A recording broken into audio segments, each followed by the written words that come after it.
এই যাবে নাকি? আজকে কিন্তু অনেক সুন্দর শপিং করেছি। তুমি যে এতটা যাবি না মানে? আরে তোদের মতো রিস্কালার বাচ্চাদের একটাই সমস্যা, গাছের নিচে বসে থাকবি, ছায়া খাবি, আর দিন শেষে বলবি টাকা নাই টাকা নাই টাকা নাই, ফ্যামিলির কোনো ঈদ নাই। এই শোন, বুঝতে পারছি তো বেতন আর বোনাস লাগবে না, চল ওকে গাড়ি ভাড়া বাড়াইয়া দেবো, যা। ভাইজান রোজা রাখছি, শরীরটা ভালো না, এলে বলছে যে যাবো না, আপনারা সামনে যাবেন। এই তোর শরীর ভালো না, তাহলে রিকশা নিয়ে রাস্তায় কেন বেরিয়েছিস? খাটের মধ্যে শুয়ে রেস্ট নিবি।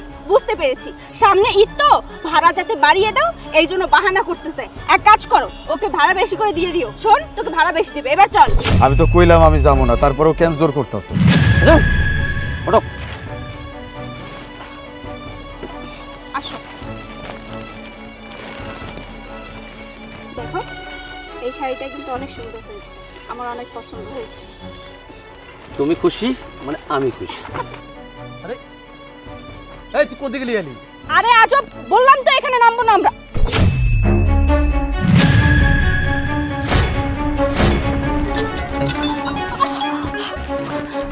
আরে এই রিস্কালার বাচ্চা তুই করলি নাকি? জামাই কি হইছে? উর্মিরে কইতে লইলা, আর এই বেটা কেডা? এই বেটা কেডা? আপনার মাইয়ারে জিগান। জিগান আপনার মায়ারে। এ উর্মি কি হইছে?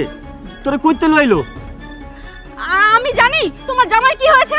তোমার জামাইয়ের কত বড় সাহস, আমাকে রাস্তা থেকে তুলে নিয়ে আসছে। আর তাছাড়া এটা আমার বন্ধু, আমার বন্ধুকে অপমান করেছে। বন্ধু? হ্যাঁ তোর বন্ধু এটা? এখনো সময় আছে, কইতাছে সত্যি সত্যি কই। বন্ধু না, আমার বয়ফ্রেন্ড। শুনতে পেরেছো? ও আমার বয়ফ্রেন্ড, ওকে আমি ভালোবাসি। আর কি করব, ভালোবাসবো না? তোমার মতন একটা রিকশাওয়ালাকে বিয়ে করে আমার জীবনটা একবারে শেষ করে দিয়েছো। কি দিতে পেরেছো আজ পর্যন্ত? কিচ্ছু দিতে পেরেছো না। ভালো একটা কাপড় দিতে পেরেছো না, ভালো শপিং এ নিয়ে যেতে পেরেছো না, ভালো একটা দামি রেস্টুরেন্টে খেতে নিয়ে যেতে পেরেছো। কখনো কোনো কিছু পূরণ করতে পারোনি। আমার চাহিদা মতো তো তুমি কখনো কোনো কিছু দিতে পারতে না। আর এই যে ওকে দেখো, ওর অনেক টাকা পয়সা আছে, বুঝতে পেরেছো? এই দেখো ব্যাগ ভর্তি শপিং করে দিয়েছে, ঈদের শপিং। আর তুমি তুমি আমাকে ঈদ উপলক্ষে সামান্য একটা সস্তা সুতি শাড়ি গিফট করো। এইগুলোর আমার কোনো প্রয়োজন নেই। জীবনে বাঁচতে হলে সুন্দরভাবে বাঁচতে হয়। ভাইয়া, এর লেগা তোরে জন্ম দিছিলাম, এর লেগা তোরে বড় করছি। তুই এত বড় নির্লজ্জ, এত বড় লোভী। আরে আমি কোনোদিন অনৈতিক কিছুর দিকে হাত বাড়াই নাই। প্রয়োজনে ভিক্ষা কইরা জীবন চালাইছি, তোরে মানুষ করছি। আমি চাইছিলাম তোরে একটা ভালো সৎ চরিত্র ছেলের লগে বিয়া দিতে, আর আমি খুঁজে খুঁজে তেমন একটা ছেলের লগে তোরে বিয়া দিছি। আজকে হয়তো তোরে বড় লোক কারো লগে বিয়া দিতে পারতাম, কিন্তু সেইখানে তুই যে সুখে থাকতে এইটার কোনো গ্যারান্টি আসিল না।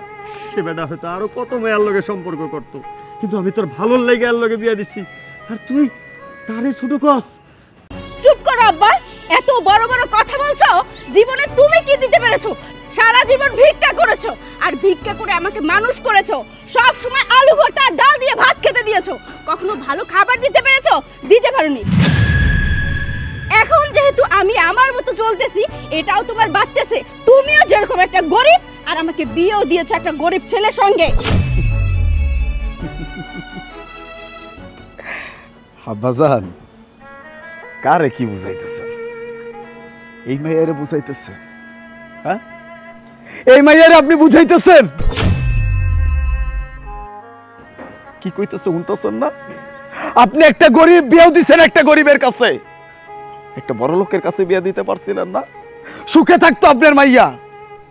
এই তুই তো জানোস না রে, আজকে সকালে রিক্সায় বয়ে বয়ে ভাবতেছিলাম আমার বউটারে আমি ঈদের ভিতরে কি দিব।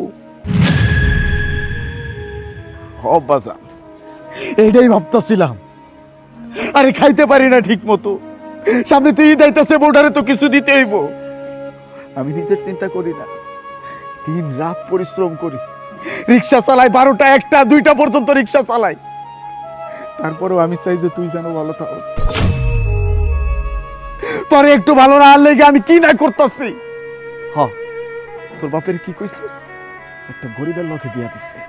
এই কোন মানুষটা চাই যে গরিব হয়ে জন্ম নিতে? আল্লাহ পাক দিছে, এটা আমার কপালের দোষ। আল্লাহ আমারে গরিব বানাইছে, আফসোস নাই। আমার কোনো আফসোস নাই। এই যে আমার হাত পা সবকিছু ঠিক আছে না, আমি তাতেই অনেক খুশি। কাম করে খাইতাছি, চুরি করতাছি না, তোরে ভালো রাহার লেগে কত কিছু করতাছি।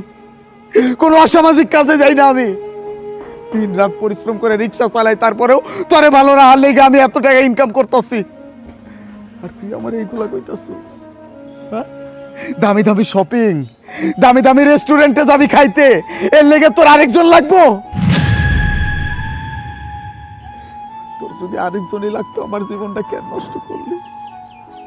আমি তো তোর ছাড়া কাউরে ভালোবাসি না, আমি তো অন্য কোনো মাইয়ার কাছে যাই নাই। দিন রাত খালি তোরে নিয়ে চিন্তা করছি, আমার বউটা কেমনে ভালো থাকবো, আমার বউটা খাইবো কি, আমার বউটা পরবো কি। আর তুই তুই আমার এই সব কিছুর পিছনে আরেকটা বেটার লগে, আমার ভাবতেও অবাক লাগতেছে। আমি নাকি এই মাইয়ারে এত ভালোবাসি? এই এত পরিশ্রম কার লেগে করতাছি রে? আমি গরিব হইছি, এটা কি আমার দোষ? তুই তো ভালো থাকতে চাইছো, ভালো তার মানুষ পাইছো, অনেক বড় লোক, দেখো না তোমার লাখ লাখ টাকার মার্কেট করে দিচ্ছে, এত এত জামা কিনা দিচ্ছে। আমি তো এত কিছু পারুম না, আল্লাহ আমার এই সামর্থ্য দেয় নাই। আমি দোয়া করি তুমি ভালো থাকো। তুমি যখন আমার সাইরা ভালোই আছো, আমিও তোমার সারা ভালো থাকতে পারি। তালাক নাম আমার পাঠাই দিব।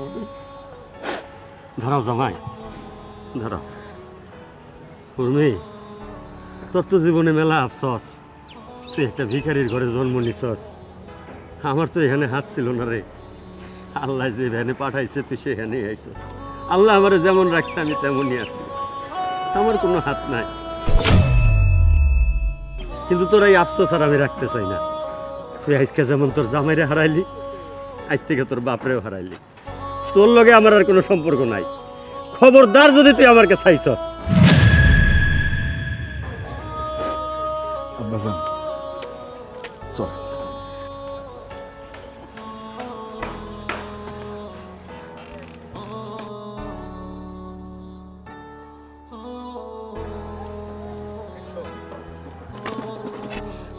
শোনো, গিয়েছে ভালো হয়েছে। আমি তো এটাই চেয়েছিলাম, ওর কাছ থেকে মুক্তি চেয়েছিলাম। যেহেতু ও নিজের ইচ্ছাকৃতভাবে আমাকে মুক্তি দিয়েছে, আর কোনো ঝামেলা নেই। এবার আমরা কাজী অফিসে যাব, গিয়ে আমরা বিয়ে করব। কি কইলা? তোমার আমি বিয়ে করবো? আরে আমি তো এতদিন জানতাম তোমার বাবা একটা বড় লোক, তোমাকে পরিচয় দিতে আমার বাবা বড় লোক। তোমার বিয়ে হয় নাই, তুমি ইনোসেন্ট ভার্জিন, তোমার কোনো সমস্যাই হয় না আজ পর্যন্ত। অনেক ছেলে তোমাকে ছুঁয়েও দেখে নাই। তুমি একটা রিস্কাওয়ালার সাথে সংসার করতেছো, রিস্কাওয়ালাকে ফাঁকি দিয়ে আমার সাথে প্রেম করতেছো, তোমাকে লাখ লাখ টাকার মার্কেট করে দিতেছি। শোন, তোর সাথে আমি সংসার করতে পারবো না। তুই আমার যোগ্যও না, ও রিস্কাওয়ালার যোগ্যও না। তুই একটা ফকিরের মাইয়া, ফকিরের যোগ্য। থাক।